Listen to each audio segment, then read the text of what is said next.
V8 has only enhanced the Conti GT's abilities. With 500 bhp and, more significantly, just 29 pounds-feet less torque than the W12, it is a real treat to use. A more alert nature combines with an 8-speed automatic and 25 kilograms less mass hung far over the front wheels to turn the V8 into the car you'd always wanted the Continental GT to be. And the new V8s, with a bit more power and even more focus for the chassis, is just about perfect. Yes, it can waft along in isolation as brilliantly as it always has, but the V8 is also that bit more pointy and agile when you want to work the four-wheel drive chassis harder. It lends itself to dignified performance driving in a way no Conti GT has done before.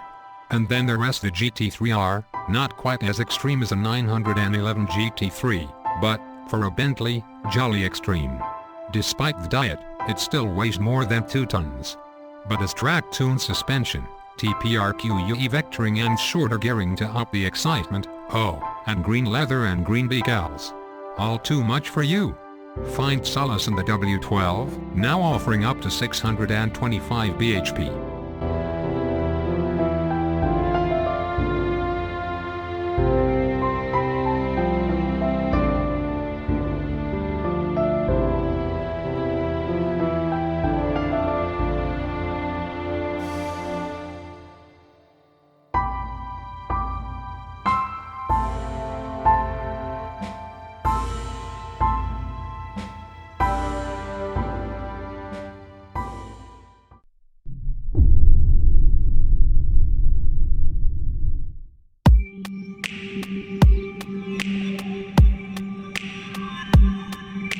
The chop-top 458 Spyder really is everything you could wish for.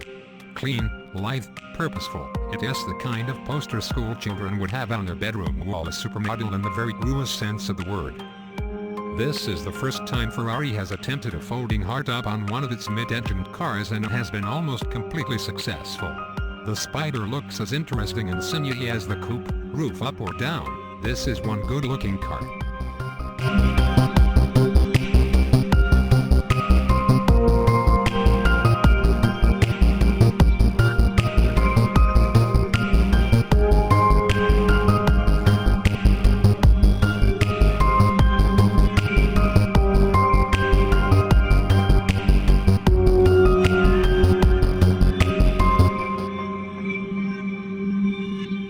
Without a roof in the way, and with a retuned exhaust to maximize the lack of barrier between tailpipes and ear, the 458 Spyder sounds like an F1 car with its walls dropped.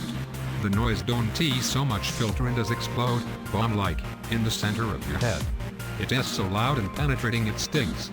And the Speciale, with its howling 605 bhp V8. Absolutely stunning. The 458 Spyder is all but as fast as the coupe, and it is no less astounding to drive, either.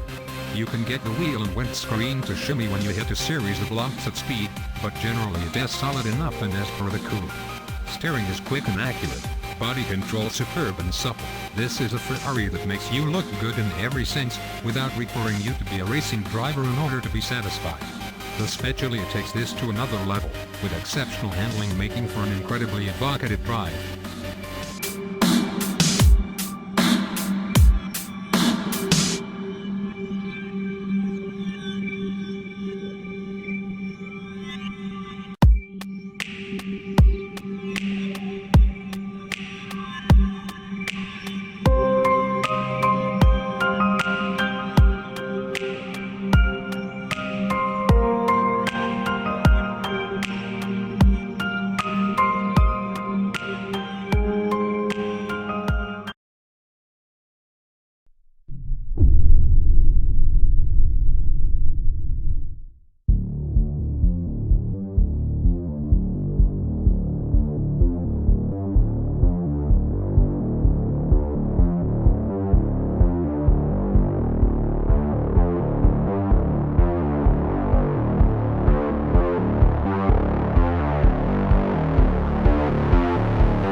not quite what it was supposed to be.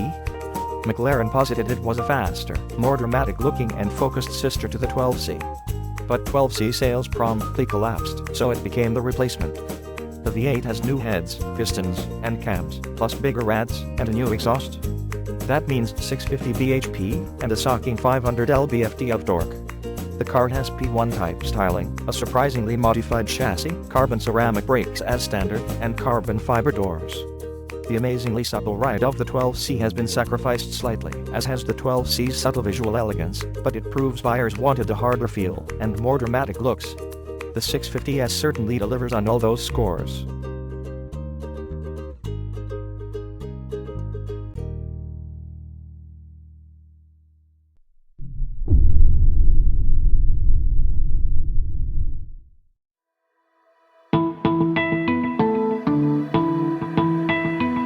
Although the 458 is the kind of pretty that can make people bump into things and fall off curbs, the driving is where this car really scores. An engine that variously growls, screams, sings and howls, a chassis that rewards and excites, sublime steering. The baby Ferrari really does appear to have it all.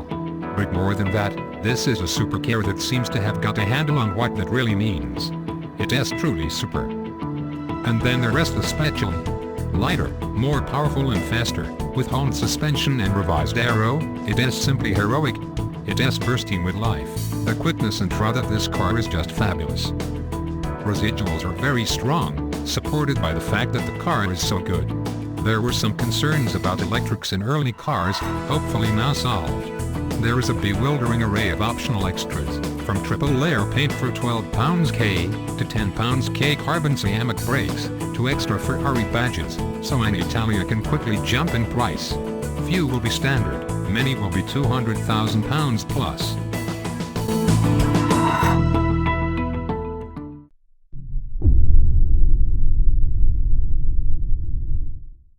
Even with its extra door and driveline components, the FF still drives like a Ferrari.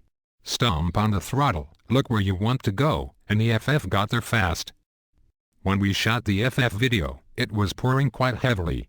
Right before Christmas, I had taken a Lamborghini Huracan through the hills outside San Francisco in similar conditions. Though it, too, offers all-wheel drive, it couldn't handle the saturated pavement. It was slipping and understeering all over the road. I couldn't enjoy any of its 610 horsepower in any meaningful way. In fact, I ended up keeping pace with more plebeian automobiles. This, thankfully, was not at all the experience I had with the FF. I drove the dang thing like a madman around Mount St. Helens in Washington state. Even down near freezing temperatures, it actually did snow for a minute during the shoot. The FF never skipped a beat or made me worry I'd made a huge mistake taking a V12 Ferrari out in inclement weather. The FF, by comparison, boasts Bentley-level cabin quality with a shout-wide Italian flair only matched when the throttle pedal is mashed into the carpets. It is quiet, comfortable, and fashion-forward, and especially well-illuminated thanks to the panoramic glass roof. Honestly, it is an astonishingly nice place to be.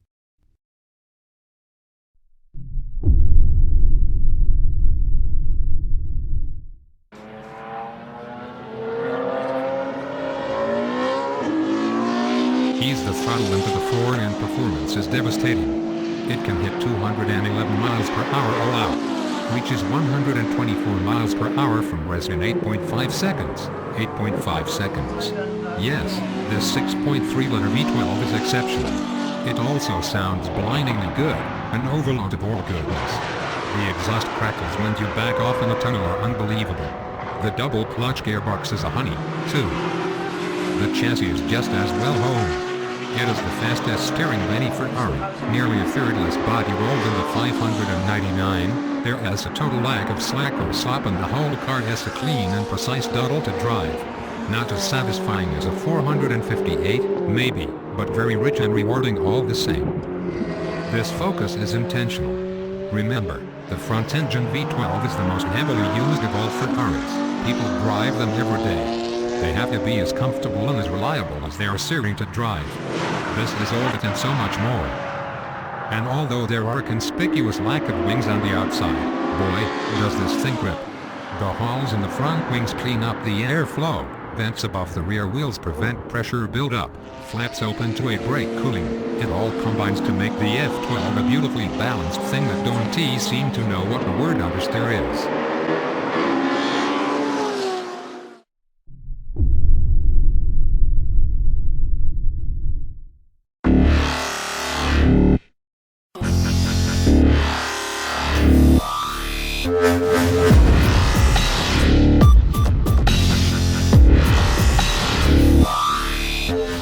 Three modes exist in the Aventador driving experience, all work from adjustments to the car's center differential: Strada, Road, Sport, or Sport, and Cosa, Race. Strada is full of lazy dark changes from the 7-speed or box and relaxed as the Aventador ever gets suspension settings, throwing up understeer more often than not. Sport is the best compromise, allowing a little slip from the rear and snappier changes, while Cosa is a full-on track mode which smashes gear changes and turns the Aventador into a lunging, scary, smoky monster. The Graciano gearbox is new, thisser, independent shifting rods, works a bit like a DSG, meaning that shift times in Cosa mode can be as low as 50 milliseconds. The brakes are exceptional carbon ceramics, hauling the 1,700 kilograms car down from 3-figure speeds without fuss. The steering is positive and accurate and the body control fabulous. But it never feels small and one would assume will be a bugger to parallel park.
Wow, just wow.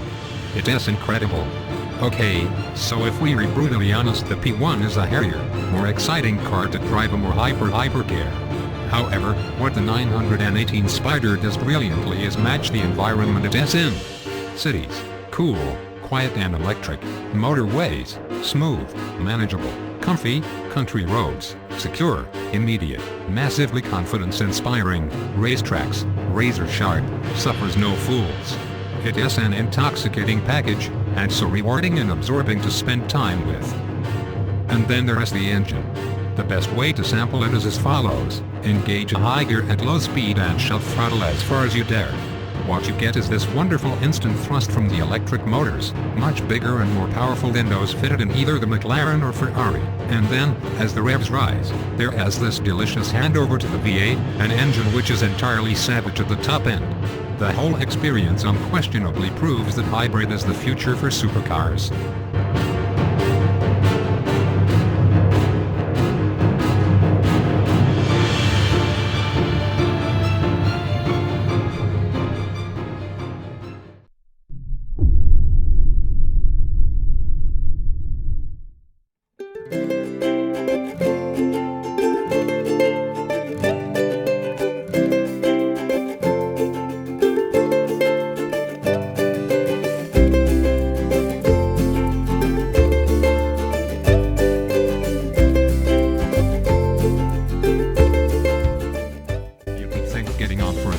Horses would make the LaFerrari all but undrivable on the road, but it simply don't. The V12 has been optimized for high rev horsepower, the resulting hole in the torque curve.